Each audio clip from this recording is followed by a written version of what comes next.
Is it an example of unsupervised learning?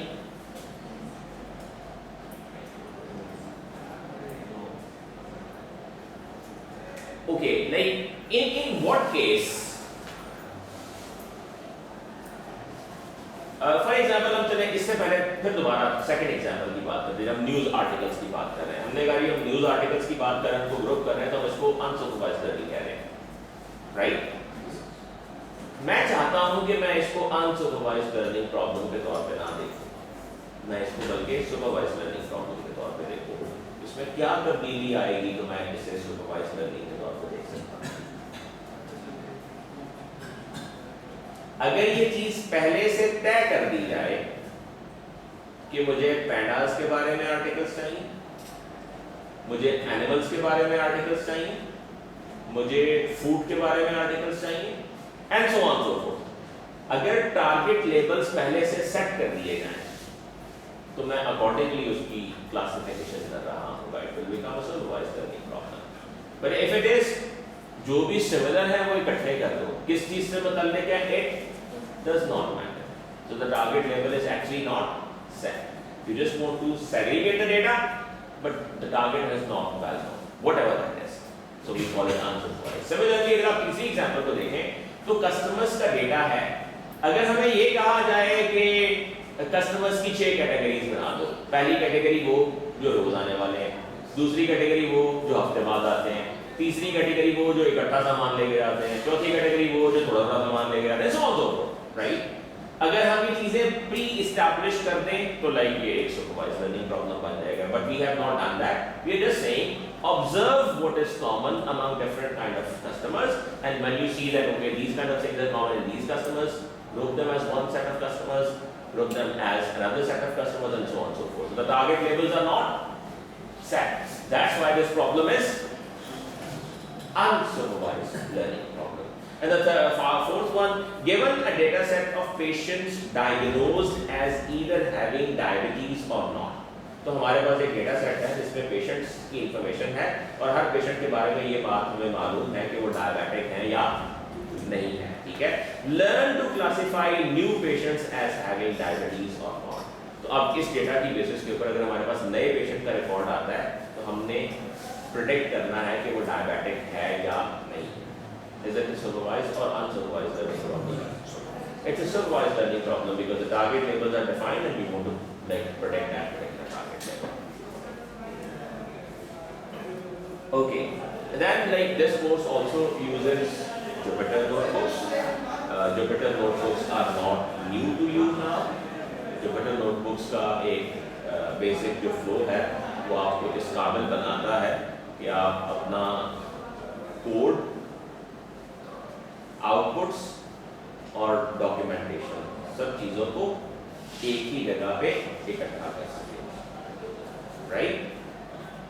तो Jupyter notebook के अंदर जो डॉक्यूमेंटेशन हम लिखते हैं वो किस तरह से लिखते हैं, उस स्टाइलिंग को क्या कहते हैं हम, we call it like markdown. और मार्कडाउन को यूज करते हुए फॉर्मेट करते हैं अपने टेक्स्ट को। जो सेल्स होते हैं आपके पास 4 सेल्स होते हैं और डेटा टेक्स्ट सेल्स होते हैं जिसके अंदर आप अपना टेक्स्ट की डॉक्यूमेंटेशन देख सकते हैं और आप अपने कोड को वहीं पर रन करके उसकी आउटपुट को भी वहीं पे रन कर सकते हैं।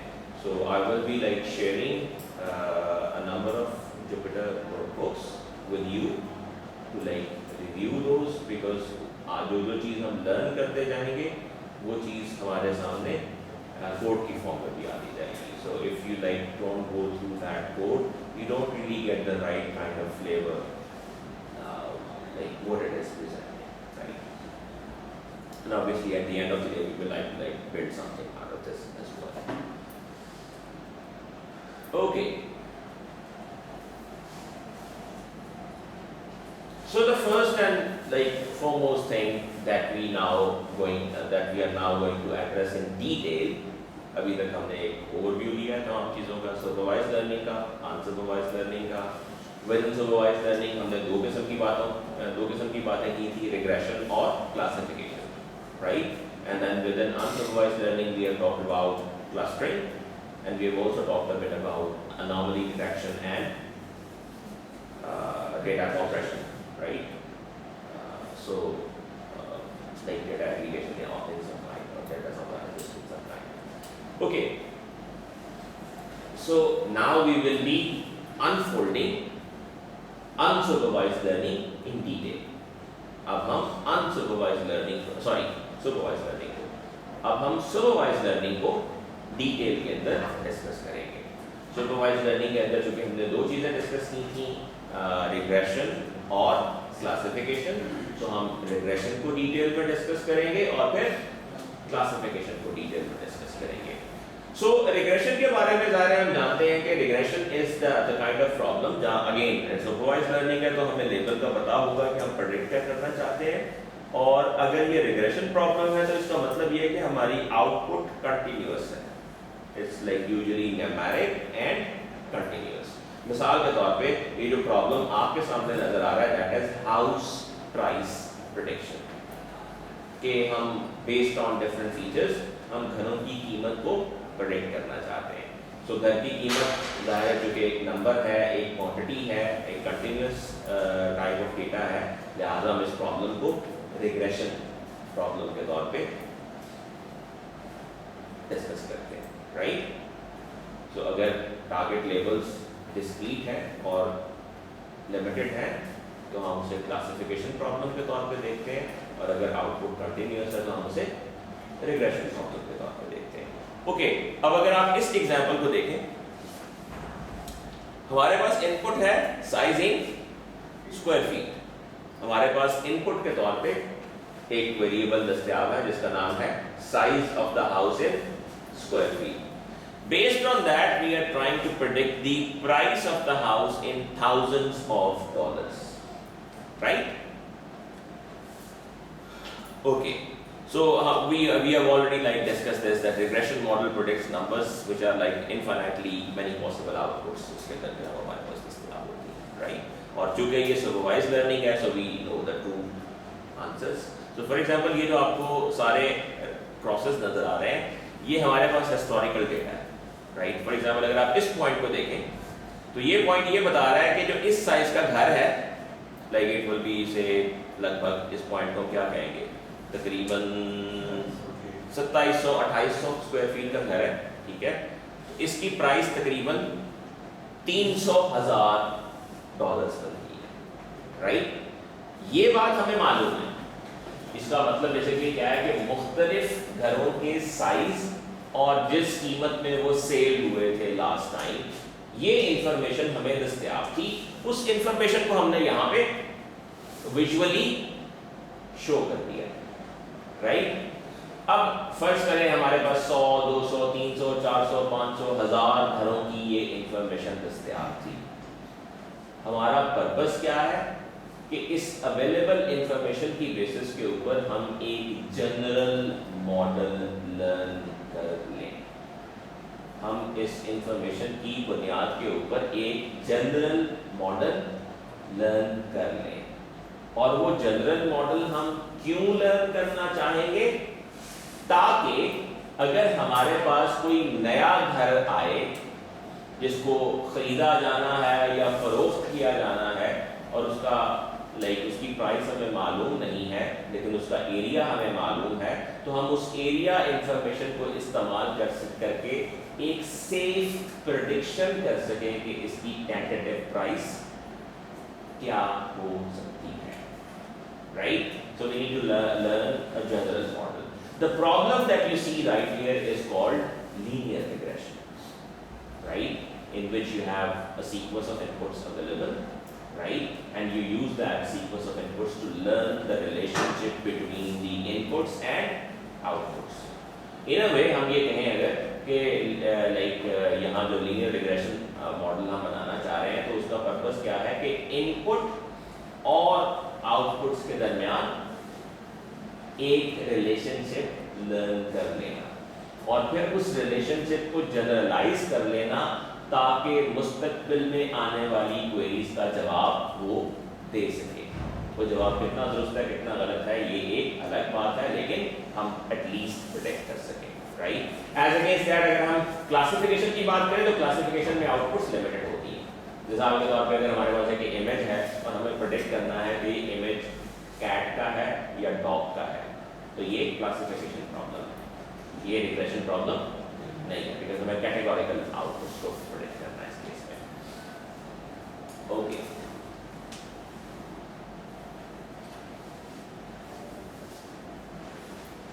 सो बेसिकली जो डेटा आपके पास दस्तयाब होगा, जाहिर है वो डेटा आप टैबुलर फॉर्म में भी लिस्ट कर सकते हैं और उसी डेटा को आप प्लॉट भी कर सकते हैं। अब यहाँ अगर आप देखें तो like the same data is listed as in the tabular format, ठीक है। टैबुलर फॉर्मेट में अगर आप इस डेटा को देखें तो it says okay that you have size of the house in square feet that is 2104, 2104 square feet का एक घर है और उसकी जो कीमत हमें मालूम है वो है $400,000, राइट, या $4 lakh, right. And then you have like 1416 square feet का एक घर है जिसकी कीमत आपको पता चली कि ये $232,000 में फरोख्त हुआ। फिर लाइक आपके पास एक घर है जो 3210 स्क्वायर फीट का है और आपको पता चला कि उसकी जो सेलिंग प्राइस थी वो $870,000 थी। ये सारे पॉइंट्स आपने यहाँ पे लिस्ट कर लिए, ठीक है। फॉर एग्जाम्पल आप ये कह रहे हैं कि ये जो पॉइंट है ये वो पॉइंट है जो 2104 स्क्वायर फीट के घर का जो है उसको रिप्रेजेंट कर रहा है और इसकी जो एक्चुअल प्राइस थी वो फॉर एग्जाम्पल $400,000 थी, ठीक है। अच्छा, अब ये जो लाइन आपको नजर आ रही है ये एक स्ट्रेट लाइन है and that's why we are calling it linear regression, ठीक है। ये स्ट्रेट लाइन इन तमाम पॉइंट्स को टच नहीं कर रही, बल्कि ये स्ट्रेट लाइन एक जनरल ट्रेंड को कैप्चर करके दिखा रही है कि जनरली इस डेटा में ट्रेंड क्या है, राइट। अगर मिसाल के तौर पे आपको ये कहा गया है कि ठीक है आपके पास डेटा है बहुत सारा, आपने बताना है कि इस डेटा का ट्रेंड क्या है और आपका जो टूल सेट है उसमें आपके पास सिर्फ एक रूलर अवेलेबल है और आप एक स्ट्रेट लाइन ड्रॉ कर सकते हैं। आप वैसे तो ये कह सकते हैं ना कि ये लाजमी है कि क्या हम स्ट्रेट लाइन ही ड्रॉ करें। अगर हमें ये कहा जाए कि हम ऐसे लाइन ड्रॉ कर दें, हम तमाम पॉइंट्स को टच करते हुए एक एक पॉइंट को टच करते हुए इस तरीके से एक विगली सी लाइन ड्रॉ कर दें, बिल्कुल टेढ़ी मेढ़ी जो हर पॉइंट को टच कर रही है, right, because that will be the true line, क्योंकि वो हर डेटा पॉइंट को एग्जैक्टली टच कर रही है, राइट। लेकिन अभी आपको रिस्ट्रिक्ट किया गया, आपसे कहा गया कि नहीं, आपके पास एक ही ऑप्शन है, आप एक स्ट्रेट लाइन ड्रॉ कर सकते हैं, ठीक है। तो आप वो लाइन कहां ड्रॉ करना चाहेंगे?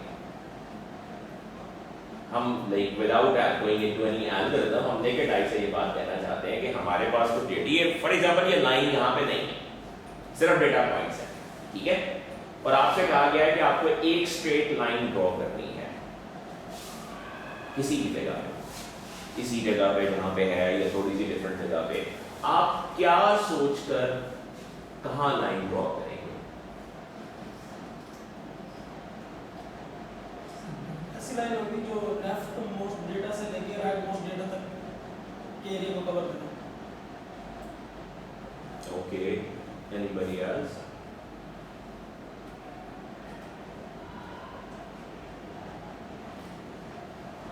Like while deciding to draw a line, आपके जहन में कोई ख्याल होगा ना कि हाँ यार यहाँ ड्रॉ करते हैं और यहाँ ड्रॉ करना मुनासिब इसलिए है। ये मजबूरी मैंने आपको बता दी है कि आपको ये इजाज़त नहीं दी गई कि आप विगली या टेढ़ी मेढ़ी लाइन ड्रॉ करें। आपको सिर्फ ये बताया गया कि आप एक लाइन ड्रॉ कर सकते हैं और वो लाइन स्ट्रेट लाइन होगी, जैसे ये नजर आ रही है। In simple terms, we will obviously be concerned कि हम चाहेंगे कि जो लाइन है हमारी वो ज्यादा से ज्यादा डेटा पॉइंट्स के ज्यादा से ज्यादा करीब है, राइट। अब चूंकि हमें इस वक्त पाबंद कर दिया गया कि स्ट्रेट लाइन ड्रॉ करनी है, तो चलिए जी स्ट्रेट लाइन ड्रॉ कर देते हैं। जैसे अगर आप इस लाइन को देखें तो इन अ वे हम ये कह सकते हैं कि देखिए अब एक पॉइंट है, फॉर एग्जांपल दिस वन, ये पॉइंट है, ये पॉइंट तो इस लाइन से बहुत दूर है, राइट। अच्छा, उसके बाद ये पॉइंट है, ये पॉइंट भी इस लाइन से बहुत दूर है। अगर आप इन पॉइंट्स को देखें तो ये कोई अच्छी लाइन नजर नहीं आती। लेकिन हमें ये देखना है कि इस पूरी सिचुएशन के अंदर what is the best possible thing that we could do. हम कहते हैं नहीं देखें ये लाइन यहां से भी इसी फासले पे है और तकरीबन यहां से भी इसी फासले पे है। अगर हम यूं कहें कि हम हर पॉइंट का डिस्टेंस इस लाइन से निकालें, ठीक है, और उन तमाम डिस्टेंसेस को जमा करें, ठीक है, हम इस लाइन को थोड़ा सा ऊपर ड्रॉ करके देख लेते हैं, थोड़ा सा और ऊपर ड्रॉ करके देख लेते हैं, थोड़ा सा नीचे ड्रॉ करके देख लेते हैं और नीचे ड्रॉ करके देख लेते हैं। हम हर जगह पे इस लाइन को ड्रॉ करके देख लेते हैं और डिस्टेंसेस इसके तमाम पॉइंट से कैलकुलेट करते हैं। जिस जगह पे इसका overall sum of distances points से सबसे कम होता है, हम वहां ऐसे ड्रॉ कर देते हैं, राइट। और फिर ये कहते हैं कि अगर आप हमें जरा टेढ़ी मेढ़ी लाइन ड्रॉ करने देते तो हमने डिस्टेंस 0 कर देना। व्हाई? बिकॉज हम लाइन शुरू करते यहां से, उसको यहां मिलाते, उसको यहां मिलाते, फिर यहां मिलाते, फिर यहां यहां यहां हर पॉइंट को टच करते हुए आगे जाते। उस सूरत में लाइन से हर पॉइंट का डिस्टेंस कितना होता? 0। सम ऑफ द डिस्टेंस कितना होता? 0। अभी पाबंदी क्या है? स्ट्रेट लाइन ड्रॉ करनी है, ठीक है। तो हम क्या चाहेंगे कि पॉइंट से उसका सम ऑफ डिस्टेंसेस मिनिमम हो, राइट। तो जनरली हमें अगर हम नेकेड आई से देखें तो हमें ये समझ आएगी कि हम दरमियान में कहीं को लाइन ड्रॉ कर रहे होंगे जिससे लेफ्ट वाले पॉइंट्स का राइट वाले पॉइंट्स का डिस्टेंस तकरीबन इक्वल आ रहा होगा या तकरीबन एक दूसरे को कैंसिल आउट कर रहा होगा। इस लाइन को थोड़ा सा ऊपर कर दें तो नीचे वाले पॉइंट्स का डिस्टेंस जो है वो बढ़ जाएगा, ऊपर वाले का काम हो जाएगा, ठीक है। सो एक और चीज जो हम यहाँ पे ऑब्जर्व करेंगे वो ये है कि ये लाइन थोड़ी सी ऊपर नीचे, अगर हम सिर्फ इस क्राइटेरिया को इस्तेमाल करें, थोड़ी सी ऊपर करने से और थोड़ी सी नीचे करने से भी मुमकिन है कि आपको सेम डिस्टेंसेस मिल जाए, right. That will not be very good. We would like it to be in the middle to capture the trend pattern, but let's just stop here. हम इस एल्गोरिथम के बारे में प्रॉपर्ली बात करेंगे कि ये एल्गोरिथम क्या है और हम इस एल्गोरिथम को कैसे चलाते हैं। ये एक सिर्फ लाइक ब्रीफ सा स्केच था जो हम ड्रॉ करना चाह रहे थे इस वक्त, right. But the ultimate objective is कि हम ये लाइन स्ट्रेट क्यों ड्रॉ कर रहे हैं, हम ये क्यों नहीं इजाजत दे रहे कि हर पॉइंट को टच करते हुए ये बिगड़ी सी लाइन बन जाए, बिकॉज उस सूरत में हमारा एरर बिल्कुल 0 होगा। The problem with that is that will not be generalizing, that will be specializing. हमारा पर्पस क्या है, हम ये क्यों कर रहे हैं? ताकि मुस्तकबिल में आने वाले डेटा के लिए प्रोटेक्शंस कर सकें। प्रोटेक्शन हम कब कर सकेंगे? जब हम जनरल मॉडल लर्न करेंगे। अगर हम स्पेसिफिक चीजें कर रहे होंगे तो हम जनरल मॉडल लर्न नहीं कर रहे होंगे। ये ऐसे ही है, आप एक बच्चे को चलना सिखाते हैं, राइट। आप उसे कहते हैं बेटा हाँ हाँ शाबाश, पाँव उठाओ, पाँव उठाओ, थोड़ा सा पाँव वो बच्चा उठाता है आगे रखता है, राइट। एक पाँव रखा और घर के अंदर तालियां बजाई जाती हैं कि माशाल्लाह जी इसने चलना शुरू कर दिया, right. There was a day when you all started doing it, right, and then you now see the new kids doing the same thing, right। अच्छा, उसके बाद क्या होता है कि एक पाँव उठाता है, उसका दूसरा पाँव जब वो आगे रखता है, आपको उसको पकड़ा हुआ होता है तो वो लुढ़कता है, तो आप उसको कहते हैं नहीं बेटा आप उठा दो, इट्स गुड फॉर टुडे। अच्छा, फर्ज करें कुछ दिन की इस प्रैक्टिस के बाद अभी आप बिल्कुल परफेक्ट चल रहे हैं बिकॉज आप उसको होल्ड करते चला रहे हैं। कुछ दिन की प्रैक्टिस के बाद आप देखते हैं कि वो बच्चा खुद ही खड़ा हो गया और आप फिर तालियां बजाते हैं, खुद ही खड़ा हो गया, खुद ही खड़ा हो गया, right. Now this was unsupervised, you were supervising him, but now you have left it for the kid to do it himself or herself, right? ये खुद से करेगा, खुद से करेगा तो कोई छोटा मोटा गलती भी करेगा, एक बार खड़ा होगा गिरेगा, गिरेगा तो जनाब अम्मा दौड़ती हुई आएगी, अब्बा दौड़ता हुआ आएगा, किसी देखा नहीं, you didn't see the kid was falling and right, but you know this has to happen if the kid is to learn. We give that margin of mistakes to everybody so that one can learn. The learning always happens like that. इसकी बजाय हम क्या कर सकते हैं? इसकी बजाय हम ये कर सकते हैं कि एक बंदा 24 घंटे इस बच्चे की निगरानी करेगा ताकि इस बात का इम्कान मुकम्मल तौर पर रद्द किया जा सके कि ये कहीं गिर जाए, राइट। अब वो बच्चा लर्न नहीं करेगा, डिपेंडेंट हो जाएगा।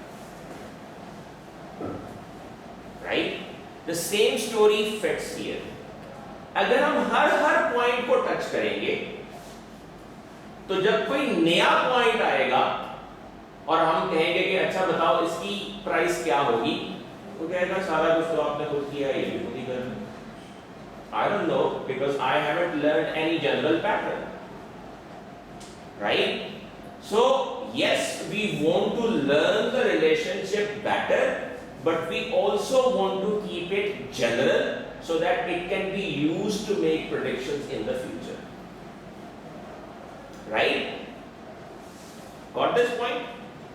We will be like coming back to this point over and over again, and we will be reflecting on this point in future as well. Okay. Now, like there's a bit of terminology that we go through here. So we said that the inputs will be represented by axis and the output by y's. That's like usually always the story when we are talking about machine learning problems, right? Okay. Then the data that we supply to the machine learning algorithm to learn the pattern, वो data जो machine learning algorithm को देते हैं कि ये लो data और inputs और outputs के दरमियान रिलेशनशिप लर्न कर लो, उस डेटा को हम आमतौर पे कहते हैं ट्रेन डेटा या training data, right? So that's a kind of data which is used by the machine learning algorithm to learn the relationship between inputs and outputs.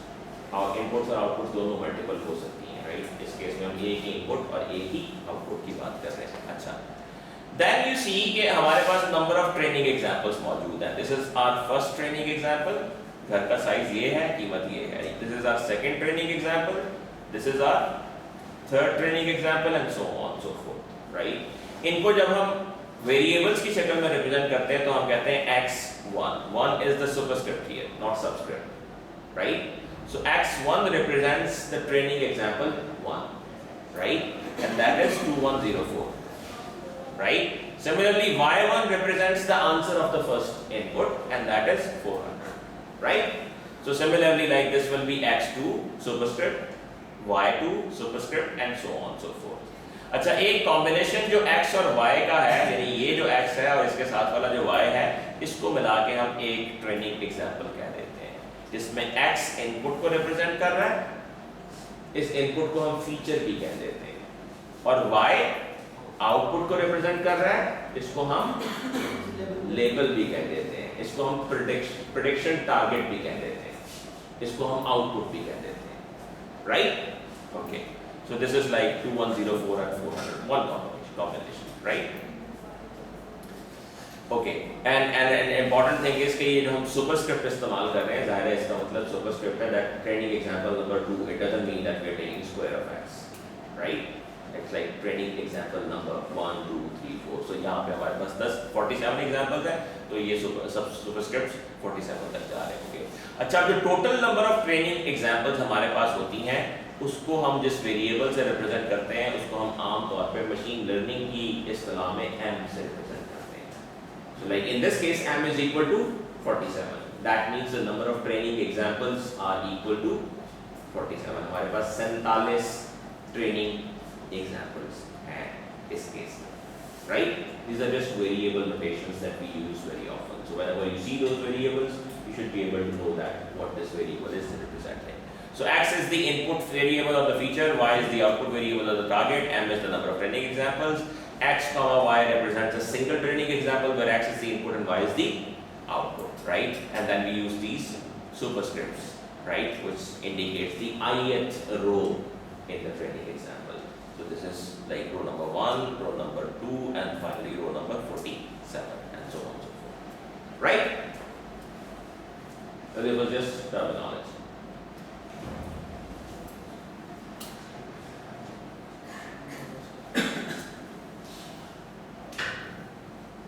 I guess we for the moment end it here. इसको फिलहाल यहाँ पे खत्म करते हैं, and then we will be